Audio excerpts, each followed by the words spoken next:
Hello friends, કેમ છો બધા? માહિર વેજ કિચનમાં તમારું સ્વાગત છે. ફ્રેન્ડ્સ, આજે હું તમારી જોડે શેર કરવા જઈ રહી છું ચીઝ અંગૂરી. તો એના માટે મેં 200 ગ્રામ પનીર લીધું છે. એમાંથી આપણે 100 ગ્રામ જેટલું પનીર એડ કરશું અને 200 ગ્રામ જેટલું ચીઝ એડ કરશું અને એને બંને આપણે આવી નાની ખમણીથી ખમણી લેશું.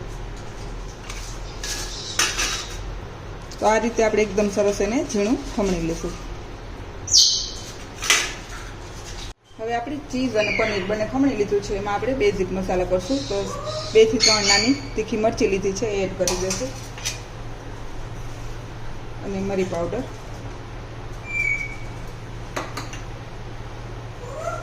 અને સ્વાદ મુજબ મીઠું. થોડું ચીઝમાં મીઠું હોય છે એટલે આપણે આને થોડું લાઈટ રાખશું અને થોડી ધાણા ભાજી. હવે આમાં આપણે 2 થી 3 ચમચી જેટલો કોર્નફ્લોર લેશું. આમાં તમે આરારૂટ પણ નાખી શકો અને કોર્નફ્લોર પણ નાખી શકો. આ રીતે નાખી અને એકદમ સરસ આપણે એને મસળી લેશું.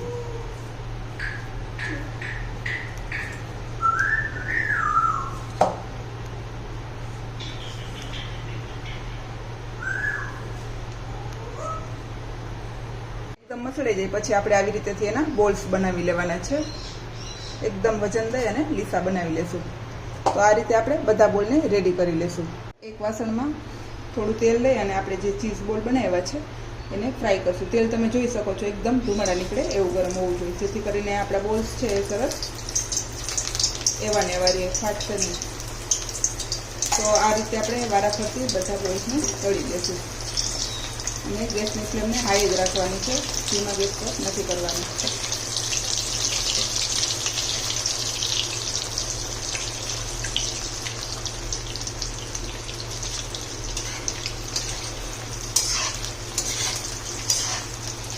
બસ આ રીતે થોડા આવા ગોલ્ડન થઈ જાય એટલે આપણે એને બહાર કાઢી લઈશું. તો વારાફરતી આપણે ફૂલ ગેસ પર આવા બોલ્સને તળી લઈશું.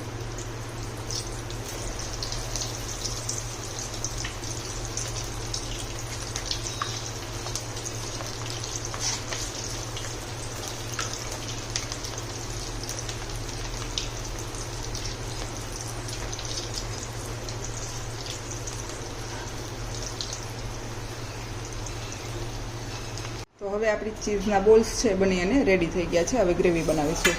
ગ્રેવી માટે આપણે 5-6 ડુંગળી લીધી છે અને ધાણા ભાજીના દાંડલા લીધા છે. 1 ઇંચ જેટલું આદુ લીધું છે અને 4 થી 5 ટમેટા લીધા છે. આ બધાને ખાલી સાંતળી લેવાના છે.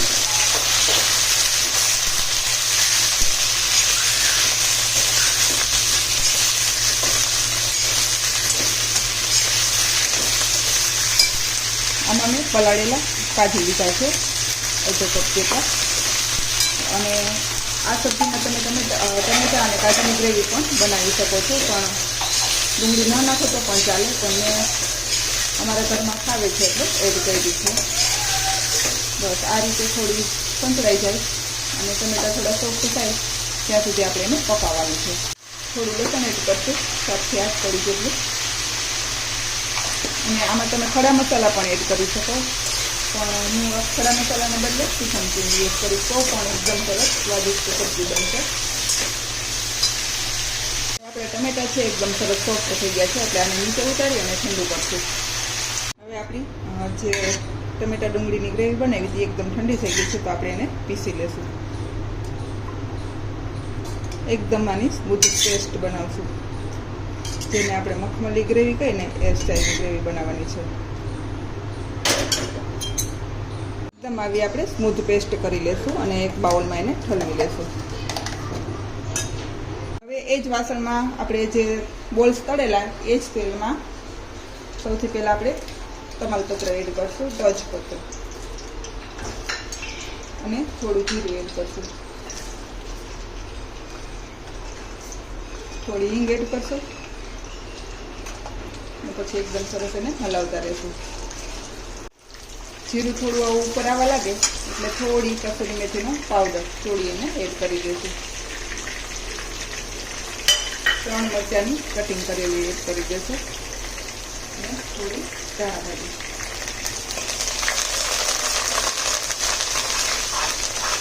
એક વખત આ રીતે તમે ચીઝ અંગૂરીની ટ્રાય કરજો. ખરેખર તમે રેસ્ટોરન્ટમાંથી પણ મંગાવવાનું ભૂલી જશો, એવું સરસ શાક બનશે. હવે આવું થોડું સંકળાઈ જાય એટલે જે આપણે ગ્રેવી બનાવી એને એડ કરી દઈશું.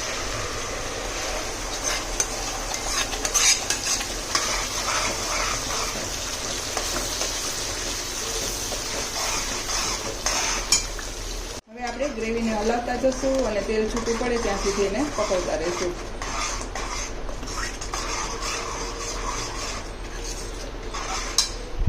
હવે આ સ્ટેજ ઉપર આપણે 2 ચમચી ઘી એડ કરશું.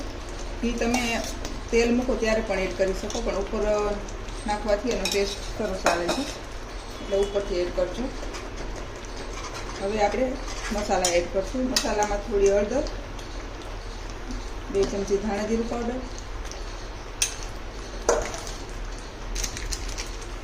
લાલ મરચું પાવડર 2 ચમચી જેટલું અને 2 ચમચી જેટલો કિચન કિંગ મસાલો. જો તમે ખડા મસાલા એડ કર્યા હોય તો કિચન કિંગ મસાલા એડ કરવાની જરૂર નથી, પણ ખડા મસાલા ન એડ કરતા હોય તો તમે કિચન કિંગ 2 ચમચી એડ કરી શકો છો.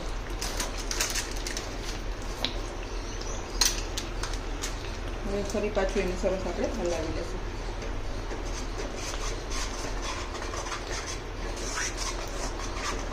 જ્યાં સુધી તેલ છૂટું પડે ત્યાં સુધી આપણે એને પકાવવાની છે.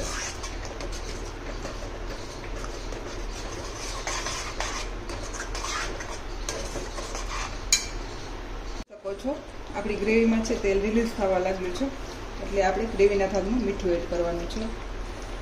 આપણે ચીઝ અંગૂરી બનાવી એમાં તો આપણે મીઠું એડ કર્યું છે, એટલે ગ્રેવીના ભાગમાં મીઠું અને થોડી સાકર, બિલકુલ ઓપ્શનલ છે. તમને ન ભાવતું હોય સ્વીટ ટેસ્ટ થોડો ઘણો તો તમે એને ન પણ એડ કરી શકો. આપણે થોડી એવી સાકર નાખશું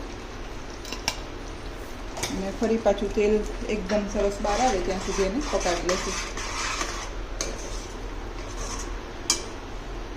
હવે તમે જોઈ શકો છો એકદમ તેલ સરસ આપણું બહાર આવી ગયું છે. તો હવે આપણે ફ્રેશ ક્રીમ અથવા આપણે ઘરની મલાઈ હોય એ યુઝ કરવાની છે. હું મારી ઘરની મલાઈ એડ કરું છું અને ફરી પાછું એને હલાવી લેશું.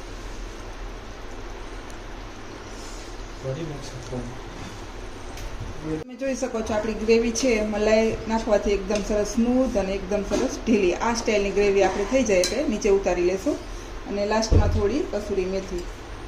તો હવે આપણે બંધ કરી દઈશું. થોડી ધાણા ભાજી નાખી અને આપણે હવે સર્વ કરશું. કરતી વખતે કાં તો આપણે ગ્રેવીને પહેલાં લેવાની છે અને કાં આપણે અંગૂરી જે બોલ બનાવ્યા છે એને લેવાના છે. આવી રીતેથી લઈ અને એમાં ઉપર આપણે બોલ્સને મૂકી દેવાના છે.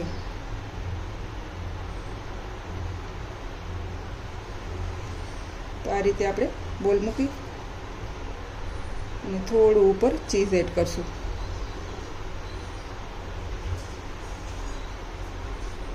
થોડી ધાણા ભાજી એડ કરશું.